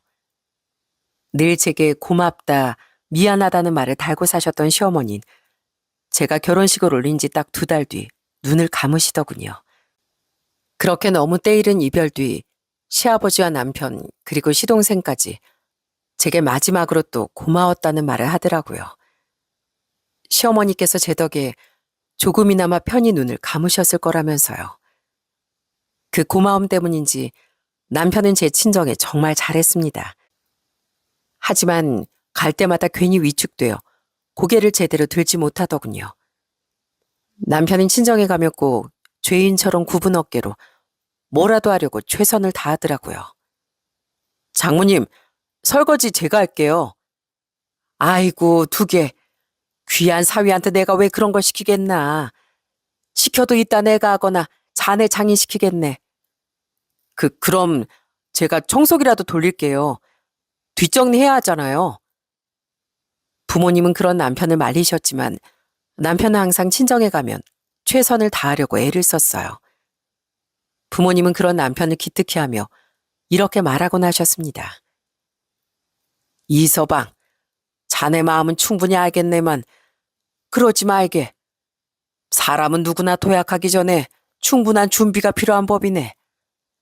그때 자기를 도와준 사람에게 고마워하고 미안해하는 마땅한 마음, 가장 중요한 그 마음이 자네에게 차고 넘치는 것만으로도 우린 충분해.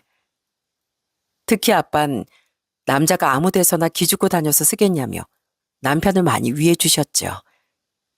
예전 제가 남편에게 그랬듯 슬쩍 지갑에 용돈도 넣어주시면서요. 남편은 그런 저희 부모님께 많이 감사했습니다.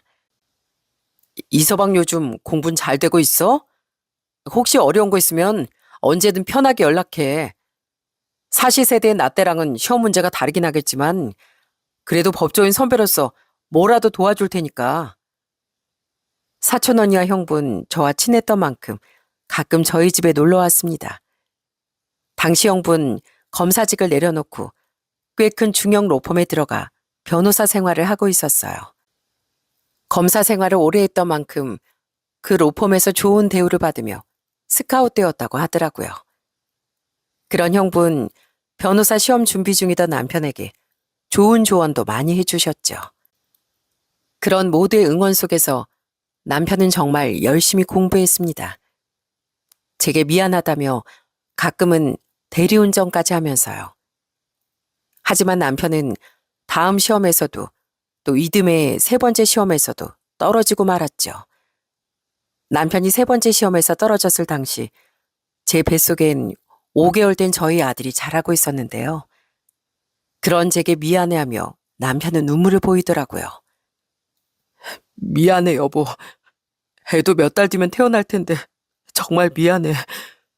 나 이제 그냥 변호사 시험 준비 그만둘까 봐. 이제 애도 태어날 건데 어떻게 당신한테 모든 집을 다 지울 수가 있겠어. 만약 당신이 시험이 버거워서 그만둔다고 하면 그건 난 이해해 줄 수 있어. 근데 현실 때문에 그러는 거면 제발 그러지 마. 아깝잖아. 그렇게 열심히 로스쿨까지 졸업했는데 아직 기회가 2번이나 더 남았으니까 끝까지 최선을 다해봐야 당신도 후회가 없지 않을까? 남편은 책임감에 꿈을 포기하려고 했지만 전 그런 남편을 말렸습니다. 남편의 꿈을 끝까지 응원해주고 싶었죠. 그런 제 응원에 힘입어 남편은 다시 시험 준비를 하기 시작했어요. 전 임신한 몸으로 계속 남편의 뒷바라지를 이어갔습니다. 외벌이로 모든 걸 감당하며 전 꾸역꾸역 여유가 되는 대로 대출금까지 상환했어요. 힘들긴 했지만 이자가 너무 아까웠기에 빨리 다 갚아버리고 싶었거든요. 제 벌이가 그래도 적진 않은 편이었던 게 참 다행이었죠. 그렇게 아이를 낳은 지 몇 달 뒤, 전 아이를 어린이집에 맡기고 다시 복직을 하게 됐습니다. 당시 남편은 4번째 시험을 치른 뒤 결과 발표를 기다리는 동안 대리운전과 다른 아르바이트를 하고 있었죠. 아직 아이가 많이 어렸지만 미래에 대한 기약이 없는 상황에서 오래 쉬자니 마음이 놓이질 않아 저는 복직을 결심했던 거예요. 그래도 그때 남편은 이번엔 붙었을 거라며 시험에 대한 자신감을 내비치더라고요. 하지만 남편은 결국 4번째 시험에도 합격하지 못했죠. 예전 사법고시 때와 달리 변호사 시험은 기회가 딱 5번이었기에 남편에겐 딱 1번의 기회만 남게 됐던 거예요. 여보, 지금이라도 나 그만둘까? 이 정도면 난 원래 그릇이 안 되는 놈 아니었을까? 괜히 당신하고 애만 고생시키고 난 남편 자격도 없는 것 같아. 여보, 약한 소리 하지 마. 지금 포기하면 지난 시간이 너무 아깝잖아. 마지막까지 우리 최선을 다해보자. 어? 전 크게 좌절한 남편에게 마지막 힘을 불어넣어주려 노력했습니다. 남편은 스스로에 대한 믿음이 없어졌다고 말했지만 전 그런 남편을 끝까지 믿어주었죠. 결국 남편은 마지막 시험에 정말 목숨을 걸고 매달리더라고요. 그런 남편은 드디어 5번째 시험에 합격을 하더라고요. 여보, 나 붙었어. 정말? 축하해, 여보. 어디 봐봐. 정말이네? 진짜 붙었어. 거봐, 내가 당신 꼭 해낼 수 있다고 했지? 당신 말이 다 맞았어. 고마워, 여보. 나조차도 믿어주지 않던 날 끝까지 믿어줘서. 앞으로 나 당신한테 평생 절하면서 살게. 남편은 절 얼싸안고 방방 뛰다 절 아예 업고 거실을 빙빙 돌기까지 했어요. 너무도 기다려왔던 순간이었기에 우린 참지 않고 기쁨의 눈물을 흘려보냈죠. 친정 식구들도 모두 남편의 합격을 축하해 주었고 시아버진 한달음에 저희 집까지 달려와 절 부둥켜 안고 우시더라고요. 네가 내 아들 변호사 만들어준 거다. 애미 네가 아니었으면 이런 날이 왔겠냐? 그렇게 우리 앞날엔 드디어 행복한 나날이 펼쳐지기 시작했습니다. 남편이 신입 변호사 채용을 시작한 로펌들에 지원을 하기 시작했어요. 남편은 형부가 몸담고 있던 로펌에도 지원을 했죠. 그리고 운 좋게 한 소형 로펌과 형부가 있던 로펌 2군데 합격해 더 큰 곳인 형부네 로펌에 수습 변호사로 취업할 수 있었어요. 축하해, 이서방. 이제 열심히 해서 정식 변호사도 되어야지. 그래야 우리 처제 이제 호강시켜 줄 수 있지 않겠어? 앞으로 내가 많이 도와줄게. 형부와 언닌 고급 식당을 예약해 남편의 취업을 진심으로 축하해 줬습니다. 그렇게 로펌에 출근하게 된 남편의 말에 의하면 형부는 로펌에서 생각보다 더 영향력이 크고 신임받는 위치에 있다고 하더라고요. 그런 형부가 남편을 잘 챙겨주겠다니 너무 든든하고 감사하더라고요. 이후 남편은 열심히 노력한 덕에 수습 기간이 끝난 뒤 정식 변호사로 전환될 수 있었습니다. 한편 전 남편이 수습 채용이 됐을 때부터 받아온 월급을 열심히 허리띠를 졸라매며 모은 덕에 남편이 정식 변호사로 전환되기 전에 남은 집 대출금도 금세 다 갚을 수 있었죠. 이미 남편이 변호사가 되기 전에 조금 수익을 받던 제 주식 수익까지 더해 빚을 많이 갚았었거든요. 그 뒤 우린 이제 미래를 위해 더 열심히 돈을 모으기 시작했어요. 그런데 남편은 정식 변호사로 채용되고 계속 승소를 이어가며 일이 술술 풀리자 조금씩 기고만장해지기 시작하더라고요. 아들, 저 청소부 보여? 우리 아들 아빠처럼 열심히 공부해야 돼. 안 그러면 저 아저씨처럼 된다. 여보, 애한테 그게 무슨 소리야. 환경미화원이 뭐가 어때서. 세상 모든 직업은 다 숭고한 거야. 에이, 그래도 어떻게 변호사랑 청소부를 비교해. 저 사람들이 열심히 살았어 봐. 저런 일이나 하고 있나. 난 우리 애 생각해서 그런 건데 왜 화를 내. 저분들이 열심히 살았는지 아닌지 어떻게 알아. 막말로 당신이 변호사 시험에 5번 다 떨어졌다고 쳐. 그럼 당신이 어떻게 변호사가 될 수 있었겠어? 사람 일은 그렇게 아무도 모르는 거야. 게다가 당신 예전에 대리운전할 때 당신 함부로 대하던 사람들 엄청 욕하지 않았어? 당신이 그 사람들하고 지금 뭐가 달라? 남편은 자기 눈에 좀 하찮아 보인다 싶으면 서슴없이 무시하더군요. 아직 어린 아들에게 저런 말을 하는데 정말 깜짝 놀랐답니다. 변호사 된 지 얼마나 됐다고 사람이 왜 이렇게 변했나 싶더라고요. 또 남편은 벌써부터 비싼 외제차 욕심을 내고 식재료를 사도 백화점으로만 가고 싶어 하더라고요. 빨리 돈 모아서 더 큰 집으로 이사 가고 애 학비 모을 생각해야지 무슨 외제차야. 그래도 변호사 품위가 있지. 외제차 안 타면 뭐 당신 품위가 떨어지기라도 해? 다른 사람들 무시하는 그 바보 같은 태도나 버려. 그게 진짜 당신 품위를 떨어뜨리고 있는 거 몰라? 무슨 장 보러 가는데 백화점이야. 중요한 선물 사는 것도 아닌데. 그래도 진짜 부잔 백화점에서 장 본다잖아. 거기 가면 서비스도 좋고 생선 사면 다 구워도 준대. 품질도 엄청 좋고.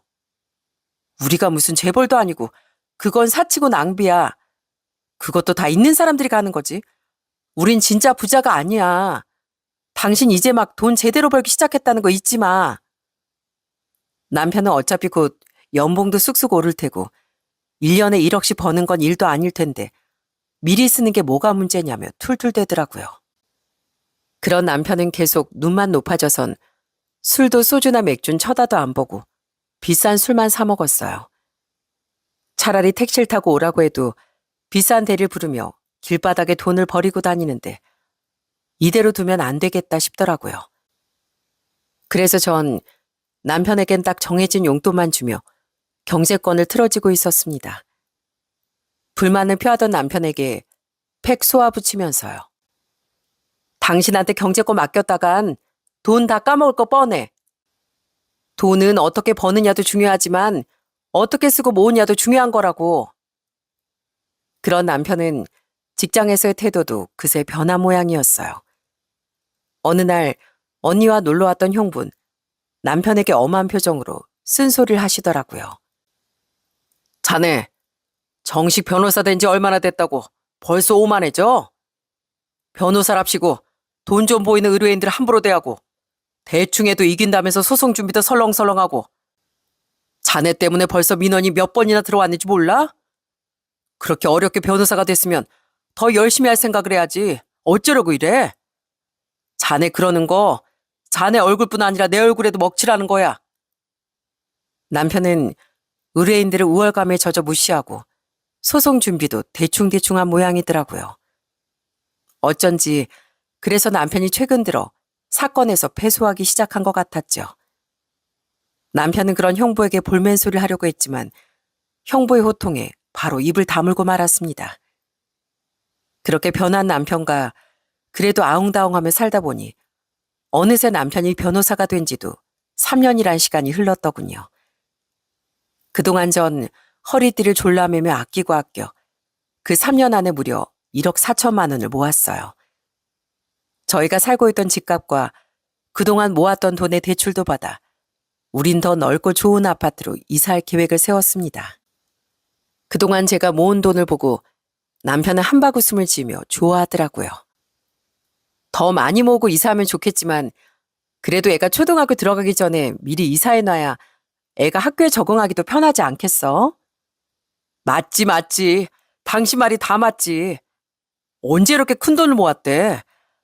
아, 우리도 드디어 이 지긋지긋한 외곽을 벗어나는 날이 오는구나. 내가 아끼라고 그렇게 잔소리할 때 입을 대빨 내밀더니 거봐, 아끼길 잘했지? 역시 당신 말을 들으면 자다가도 떡이 생긴다니까. 오랜만에 남편과 화기애애한 분위기도 만들며 우린 이사갈 집을 알아보기 시작했어요. 그러다 어느 주말엔 저 혼자 집을 보러 부동산에 찾아가게 됐죠. 당시 남편은 얼마 뒤 열릴 재판 준비 때문에 너무 바빠서 함께 갈 수가 없었거든요. 그날 유독 기분이 좋았던 전 흥얼흥얼 콧노래까지 부르며 부동산을 향해 차를 몰았습니다. 하지만 전 결국 그 부동산에 도착하지 못했죠. 그건 사고였어요. 맞은편에서 오던 화물트럭이 좌회전하던 제 차를 덮쳤던 거죠. 분명 그 차는 정지 신호 때문에 멈춰야 했는데 트럭 운전사가 졸았었나 보더라고요. 그쪽 도로가 하필 주말에 서울치곤 한적한 곳이었기에 그 운전사는 긴장을 더 놓았던 것 같기도 해요. 트럭을 피하려 급하게 핸들을 꺾었지만 그 뒤 전 정신을 잃고 말았죠. 트럭이 절 덮쳐 기어이 사고가 났고 전 그대로 정신을 잃었던 겁니다. 그리고 정신을 차렸을 때 전 병원의 침대 위였어요. 윤수가 정신이 들어? 엄마 알아보겠어? 엄마. 천천히 눈을 뜬 전 눈물 범벅이 된 엄마 얼굴을 알아볼 수 있었어요. 왠지 숨을 편하게 쉬기가 어려워 전 숨가쁘게 엄마를 불렀죠. 그리고 몸을 움직이려는데 이상하게 아무리 노력을 해도 아무런 느낌이 들지 않더라고요. 엄마, 몸이 안 움직여요. 내 몸 왜 이래요? 엄마도 그 옆에 계시던 아빠도 남편도 그런 절 보며 울기만 했습니다. 순간 느꼈어요. 아, 내 몸에 무슨 큰일이 생겼구나 하고 말이죠. 그리고 잠시 뒤 저를 살펴보러 온 의사의 말에 저는 절망하고 말았어요. 전 사고로 경추가 손상되어 전신이 마비되었던 겁니다. 불완전 척수 손상입니다. 다행히 뇌에는 손상이 없어서 의식이나 언어 기능은 정상이세요. 다만 현재로선 팔과 다리 운동 기능이 거의 없는 상태입니다. 완전 마비보단 훨씬 나은 상황이긴 하지만 회복엔 시간이 걸릴 거예요. 신경이 일부 살아있어서 가능성은 있습니다만 어느 정도까지 좋아질진 지금으로선 장담하기 어렵습니다. 저는 불완전 마비가 됐던 겁니다. 다행히 회복 가능성이 아예 없는 건 아니었으나 아무것도 장담할 수 없는 상태였죠. 나중에 듣기로 그 트럭 운전사는 차가 전복되어 현장에서 숨을 거뒀다고 하더라고요. 이후 뒤늦게 소식을 들은 시아버지 언니 형부도 병원으로 달려와 오열했습니다. 아이고, 우리 며느리 어쩌냐, 왜 하필 너한테 이런 일이 생겼어 그래? 난 아람 보겠어? 시아버지도 언니와 형부도 나중에 달려왔던 시동생과 동서도 모두 알아볼 수 있을 정도로 의식은 뚜렷했지만 제 몸은 여전히 말을 듣지 않더라고요. 그렇게 전 병원 생활을 하기 시작했고 부모님은 번갈아가며 절 간병해 주셨어요. 남편은 일하느라 저녁이나 주말에만 절 찾아왔고 간혹 오지 못할 때도 있었죠. 일도 하고 아이도 돌봐야 했던 남편의 고생을 알았기에 전 그런 남편에게 너무 미안했어요. 저 때문에 눈물 마를 날이 없던 부모님께도 종종 문병을 와서 눈물을 흘리던 시아버지와 언니와 형부에게도 그리고 저희 아이에게도 전 온통 미안한 마음뿐이었답니다. 괜찮아 여보. 당신 몸 재활 열심히 하면 정상으로 돌아올 수 있다잖아. 내가 옆에서 많이 도와줄게. 남편은 처음엔 희망을 갖고 절 많이 응원해 주더라고요. 전 정말 열심히 재활하려 노력했습니다. 하지만 한 달이 지나고 한 달 반이 지나도 몸은 꿈쩍하지 않았죠. 감각 자극 치료를 받아도 아무런 감각이 돌아오지 않았고 미세운동 훈련을 해봐도 근전도 반응 검사를 해봐도 제 몸엔 아무런 변화가 없었어요. 그래도 전 조급해하지 않으려고 했는데 남편의 인내심은 너무 짧았던 모양입니다. 남편은 하루가 멀다 하고 의사 선생님을 그렇게 보채더라고요. 대체 언제 다시 몸이 움직인다는 거예요? 재활되는 거 맞아요? 꿈쩍도 안 하잖아요. 신경이 깨어나는데 시간이 걸립니다. 지금 당장은 변화가 없을 수 있어요. 현재로선 아무것도 장담할 수 없고요. 그럼 평생을 이렇게 살지도 모른다는 말이잖아요. 그럼 난 어쩌라고요?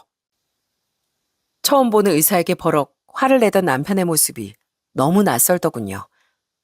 그리고 남편은 점점 병원에도 안 오고 병원에 와서도 제게 주로 신경질을 내기 시작했어요. 당신 노력은 하고 있는 거야? 내일도 바빠 죽겠는데 내가 언제까지 당신 때문에 이 고생을 해야 돼? 뭐? 당신 고생시키는 건 미안하지만 내가 이렇게 되고 싶어서 됐어? 그리고 난 당신 뒷바라지를 로스쿨 시절부터 치면 거의 8년을 했어. 근데 어떻게 고작 2달 힘들었다고 나한테 그런 말을 해? 요즘 들어선 병원에 잘 오지도 않으면서. 적어도 난 사지라도 멀쩡했지. 아휴, 몰라, 짜증나. 아무튼 병원 냄새만 맡아도 요즘엔 기분이 잡친다니까. 나 갈래. 아무리 상황이 상황이라지만 제가 1년을 아팠습니까? 반년을 아팠습니까? 게다가 평소 제 간병은 부모님이 주로 해주고 계신데 너무 서운하더라고요. 그런 남편은 점점 병원엔 발길도 하지 않았어요. 한 번은 제가 자는 줄 알고 아빠가 병실에서 조용히 남편에게 전화를 거셨더군요. 이서방, 왜 요즘 통윤숙이 보러 안 오나? 재판으로 바빠서요. 어차피 제가 간다고 집사람이 일어날 수 있는 것도 아니잖아요. 바빠서 이만 끊겠습니다. 워낙 조용했던 탓에 남편의 목소리까지 제게 선명히 들리더라고요. 퉁명스럽게 전화를 끊어버린 남편을 향해 아빤 옆에 있던 엄마와 함께 분통을 터뜨리셨죠. 아니, 이 세상 모든 재판은 다 자기 혼자 해? 그럼 유난의 서방은 일이 안 바빠서 자기 사촌 처제 문병을 그렇게 자주 온단 말이야? 내 말이요. 이 서방 아무래도 우리 윤숙이가 이렇게 됐다고 짐처럼 느끼는 것 같아요. 우리 윤숙이가 지한테 어떻게 했는데. 세상에 믿을 놈 없다. 믿을 놈 없어. 그 착해 보이던 놈이 어떻게 이렇게 돌변해? 그런 부모님의 말씀에 전 조용히 눈물을 흘렸습니다. 사실 눈물을 닦을 수도 몸을 돌릴 수도 없어 아마 나중에 부모님은 제 눈물을 눈치채셨을지도 모르지만요. 그렇게 제가 사고 난 지 2달하고 조금 더 지난 어느 날 남편이 갑자기 저희 아들 데리고 병원에 왔더라고요. 그런데 양손엔 웬 커다란 짐가방이 2개나 들렸더라고요. 병실에 계셨던 부모님은 깜짝 놀라며 물으셨습니다. 그 가방은 뭔가? 우리 주혁이 짐이요. 뭐? 아니, 애 짐을 왜 가져왔어? 그게 이제 우리 주혁이 장인 장모님이 좀 맡아주셨으면 해서요. 저 솔직히 언제 회복될지도 모를 집사람 더는 감당 못할 것 같아요. 그래서 이혼하려고요. 뭐야? 남편의 말을 듣고 우린 모두 기절초풍하고 말았습니다. 남편은 아이가 다 듣고 있는데도 짐가방을 내려놓은 뒤 제 가슴에 계속 비수를 꽂더라고요. 저 나쁜 놈이라고 욕하실 거 알아요. 세상도 손가락질 하겠죠. 근데요, 손가락질 무서워서 제 인생을 망칠 수는 없는 법이잖아요. 이제 막 피기 시작한 제 인생, 이대로 사지마비된 집사람 간병하다 망칠 수는 없어요. 아이를 데려갈 수도 없는 게 애가 있으면 새 출발하는데 걸림돌이 되거든요. 저 이제 직업도 좋고 아직 전 아이도 창창해서 얼마든지 새 장가 갈 수 있는데 애 때문에 발목 잡히긴 싫어요. 이놈이 근데 어디 감히 뚫린 입이라고. 엄만 눈물을 흘리며 그놈의 뺨을 내려치시더군요. 그리고 놀라서 잔뜩 겁을 먹었던 저희 아이를 데리고 황급히 병실을 나가시더라고요. 여보, 나 우리 주혁이 데리고 나갈 테니까 저 개만도 못한 놈 혼줄 좀 내줘요. 아빠에게 이렇게 말하시면서요. 엄만 어린 저희 아들이 그놈의 말을 듣고 크게 상처받을까봐 걱정하셨던 거죠.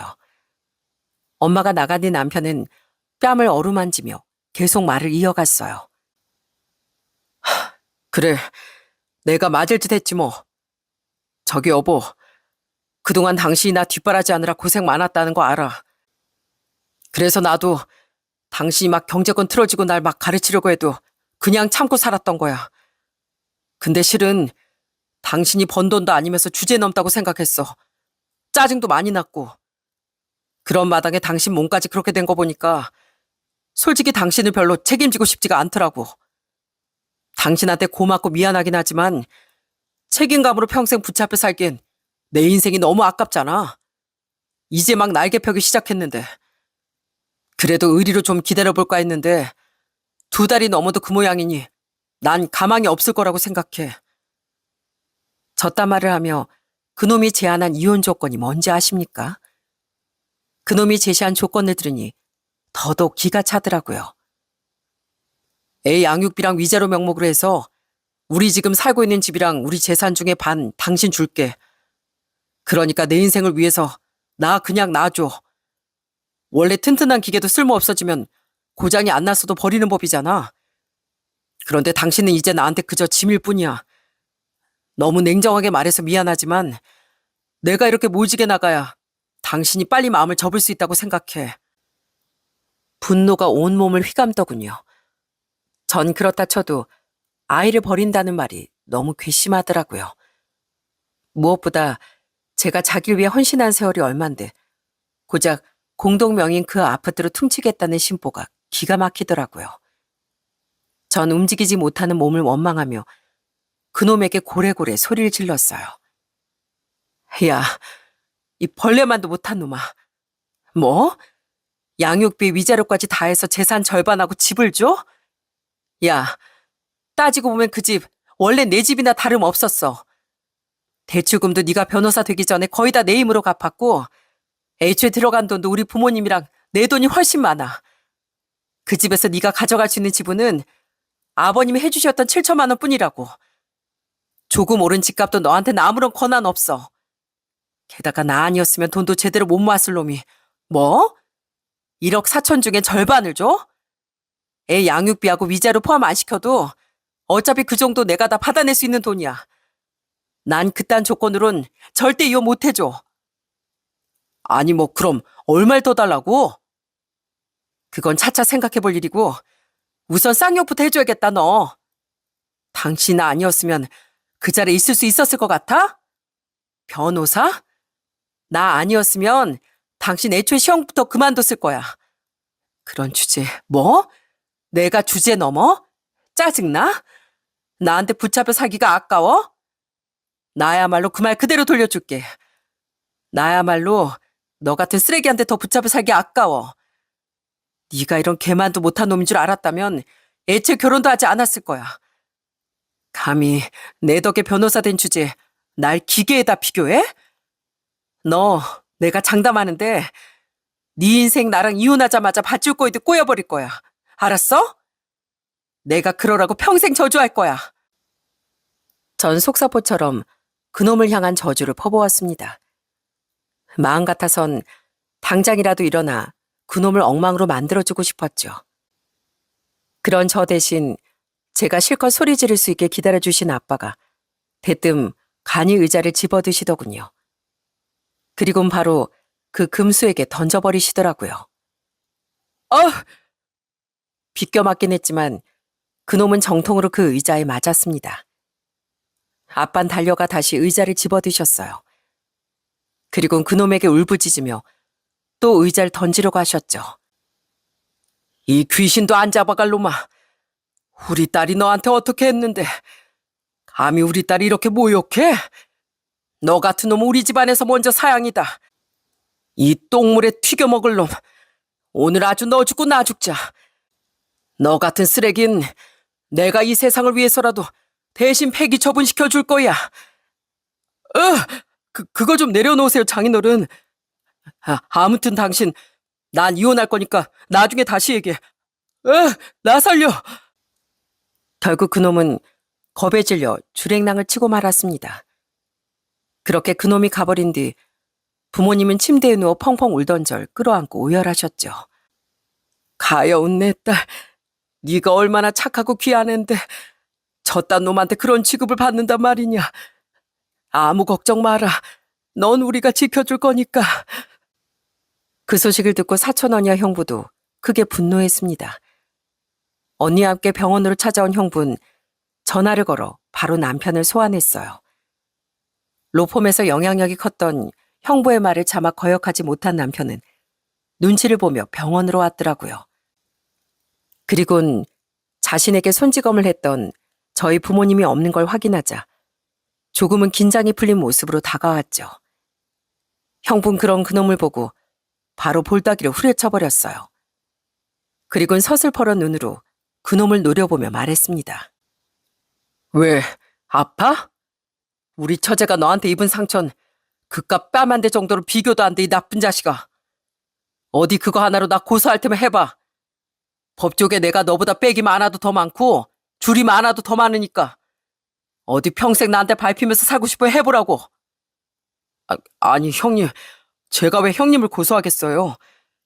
전 맞아도 싸요. 알아요. 근데 형님, 의리 지키려고 제 인생을 포기할 수는 없는 거잖아요. 입 닥쳐. 네 보잘것없는 인생에 대해 관심 없으니까. 처제, 아까 나랑 상의한 얘기 직접 해. 내가 옆에 있을게. 전 형부의 말에 이어 형부와 상의한 대로 그놈에게 요구사항을 말했어요. 우선 당신이 제시한 조건으론 이혼은 어림도 없어.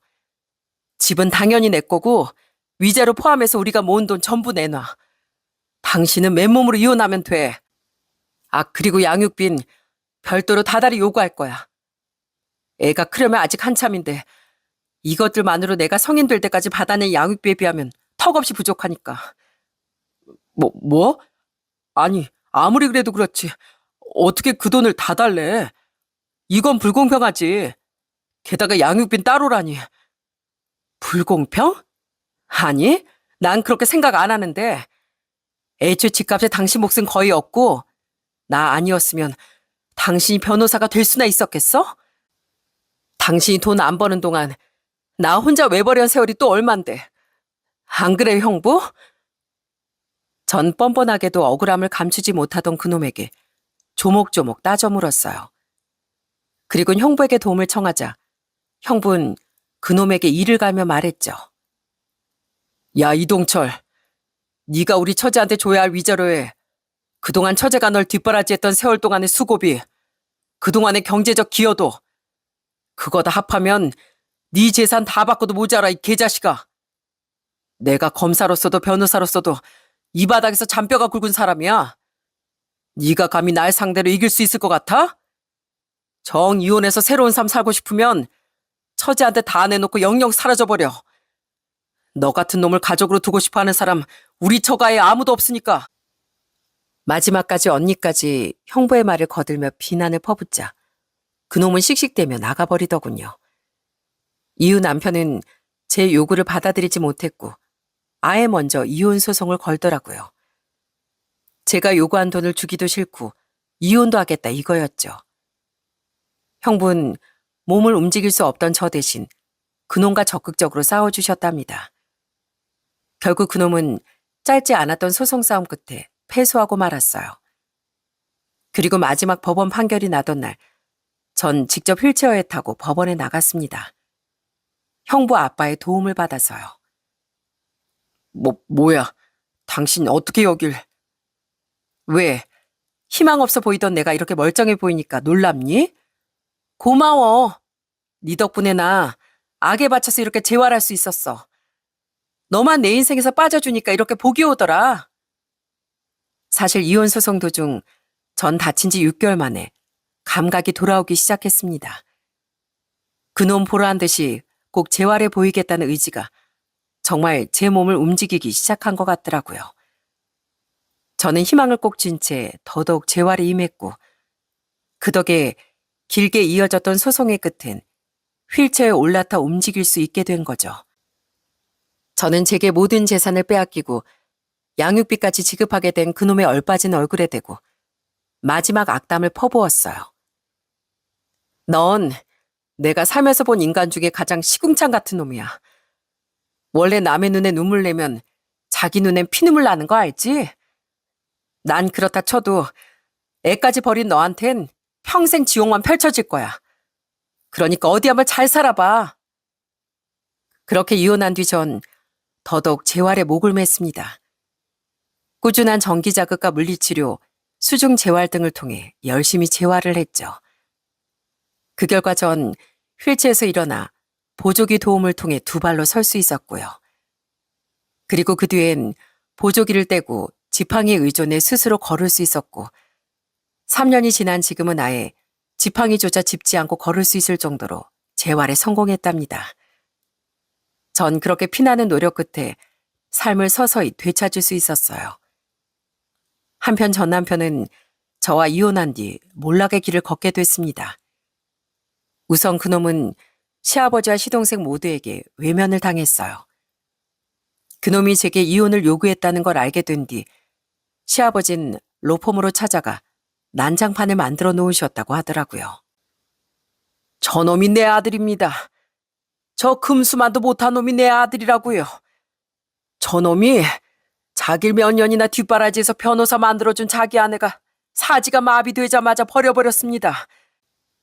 억울한 사람을 도와야 할 변호사가 저런 양심도 없는 인간이어서야 되겠습니까? 이건 어떻게 해고 살고 안 되는 겁니까? 저런 놈을 자식이라고 키워놓은 내 스스로가 한심해서 밥이 안 넘어간다고요. 시아버진 병원에 누워있던 저 대신 그놈을 망신 주셨던 거죠. 형부에게 이야기를 듣고 얼마나 감동했는지 모릅니다. 그리고 시어머니 일로 제게 많이 고마워했던 시동생도, 저와 잘 지냈던 동서도 모두 시아버지처럼 전 남편에게 등을 돌렸다고 하더라고요. 그러게 전 남편은 짐승만도 못한 행동으로 자기 가족 모두에게 버림을 받게 됐죠. 미안하다, 에미야. 세상 모든 사람이 너에게 등을 돌려도 통철이 그놈만은 그래서는 안 되는 거였는데 내가 네 앞에서 고개를 들지 못하겠구나. 시아버진 이혼 전에도 후에도 몇 번이나 제게 찾아와 울며 사과를 하셨어요. 그런 분이었기에 전 이혼 후에도 시아버지와 계속 만남을 이어가며 아이를 보여드릴 수 있었던 거예요. 한편 시아버지 일로도 그렇고 형부의 입김 때문에 로펌에서 그놈의 이미지는 완전히 나락으로 갔다고 하더라고요. 안 그래도 신입 변호사 주제에 일찌감치 거만해졌던 태도 때문에 평이 안 좋았다고 하더라고요. 그런 전 남편은 설상가상 연달아 패소까지 하다 결국 저와 이혼한 직후 그 로펌을 자기 발로 스스로 그만두었다고 합니다. 어차피 재계약도 힘든 상태였으니까요. 이후 법조계 발이 넓던 형부로 인해 그놈은 다른 로펌에도 취업하기 어려워했다고 하더라고요. 그러다 결국 대출을 잔뜩 받아 직접 변호사 사무실을 차린 뒤 저와 이혼한 지 1년도 안 돼 재혼했다고 하더라고요. 그것도 무려 나이가 띠동갑인 여자와요. 시아버진 그놈과 연을 끊으셨지만 그래도 가족이니 친척을 통해 근근히 소식을 들으셨는데 그 얘기를 듣고 기절할 뻔하셨다고 합니다. 그러거나 말거나 전 아이 양육비가 꼬박꼬박 들어왔으니 그놈의 인생엔 하나 관심도 없었습니다. 그렇게 열심히 재활에 집중하며 살고 있는데 그놈이 재혼한 지 1년 반 만에 이혼했다는 소식을 들려오더군요. 시아버지를 통해서는 아니고 같이 알던 지인을 통해서요. 원래 그놈이 그 여자가 전 남편이랑 이혼할 때 이혼 상담을 해줬다는데 그러다 둘이 눈이 맞았대. 근데 그 재혼한 여자가 사치가 엄청났대 글쎄. 결혼하자마자 일도 그만두고 그 인간이 벌어오는 돈은 족족 다 써버린 데다 몰래 대출까지 많이 받았었다나 봐. 어떻게 그놈을 휘어잡았는지 아주 지 입맛대로 휘두르고 산 거지. 결국 그놈이 그 여자 못 참고 이혼해버린 거래.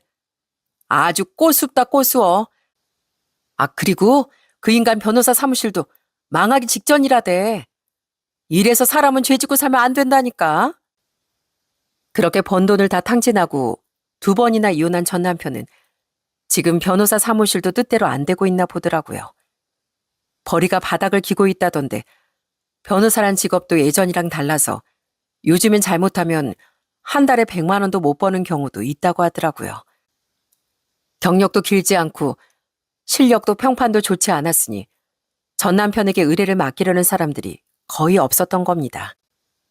그 이야기를 들은 게 몇 달 전으로 지금은 자존감이 떨어질 대로 떨어져 대인 기피증까지 생겼다는 게 전 남편에 대해 들은 소식의 마지막이었어요. 지인의 말대로 정말 사람은 죄짓고 살면 안 되는 것 같더라고요. 자신을 몇 년이나 뒷바라지했던 절 한순간에 버려버린 죄로 그놈은 패가망신을 하게 됐으니까요. 그래도 어찌저찌 아이 양육비 보내고 있으니 전 앞으로도 그놈에겐 신경 끄고 살려고요. 한편 전 이혼한 뒤 가족의 도움을 받아 그놈과 살던 집을 팔아버렸습니다. 그리곤 재활을 하는 동안 이혼하며 생긴 재산으로 부모님께 꾸준히 생활비를 드리고 있어요. 부모님은 받지 않으려고 하셨지만 절 간병해 주는 것만 해도 힘든데 저희 아들까지 봐주셨으니 그거라도 드리지 않으면 제가 못 견딜 것 같더라고요. 또한 전 형부에게도 감사비를 드리려고 했는데요. 형부는 엄격한 표정을 지으며 오히려 절 나무라시더군요. 입장 바꿔서 처제 언니가 처제 같은 일을 당했다고 생각해봐. 물론 난 그놈처럼 쓰레기같이 굴진 않았겠지만 어쨌든 그랬으면 처제도 처제가 할 수 있는 모든 방법을 동원해서 도와줬을 거잖아. 내 아내 일은 곧 내 일이야. 그러니까 우리 집사람한테 나 체면 구기게 만들지 마. 형부에게도 언니에게도 정말 너무 고맙더라고요. 그렇게 가족들의 도움을 받아 스스로 걸을 수 있을 정도로 재활에 성공한 전 몇 달 전부턴 퇴원해 통원 재활을 받으며 지내고 있답니다. 조금 힘들긴 해도 스스로 가족들 밥도 챙겨주고 무엇보다 어느덧 초등학생이 된 아들에게 엄마 노릇을 할 수 있으니 너무 좋더라고요. 비록 지금은 아직 일상을 되찾는 데 집중하고 있지만 앞으로는 새로운 직장도 찾아볼 생각입니다. 이미 그만두게 된 전 회사로 돌아갈 수는 없지만 가능성이 희박했던 재활에 성공할 정도의 의지면 뭐든 또 못하겠냐는 용기를 잃지 않으려고요. 그렇게 전 인생을 힘차게 살아가며 제 곁에 남아진 모든 사람들에게 조금씩 은혜를 갚으며 살아가려고 합니다. 누구나 인생엔 깊은 물에 잠긴 듯한 어둡고 힘겨운 시기가 찾아오는 것 같습니다. 그럴 때 사람은 어쩔 수 없이 누군가의 도움을 받기도 하고 갚지 못할 신세를 지기도 하더군요. 그리고 그 힘든 시기가 지난 뒤 어떻게 사느냐에 따라 사람의 인생은 달라진다고 생각해요. 마땅히 그 미안함과 고마움을 갚으며 살아가는 사람에겐 노력한 만큼의 결실이 따를 것이고 그렇지 못한 사람에겐 오히려 천벌이 내리는 법이더라고요. 사람에겐 어떻게 고난을 이겨내느냐도 중요하지만 그 이후의 삶도 못지않게 중요한 것 같습니다. 그러니 만약 여러분께도 잘 이겨낸 힘겨운 시기가 있으셨다면 제 전 남편처럼 부디 그 세월의 노력을 수포로 만드는 일은 하지 마시길 진심으로 바라겠습니다. 그럼 전 여기서 이만 사연을 마치겠습니다. 끝까지 들어주셔서 정말 감사합니다.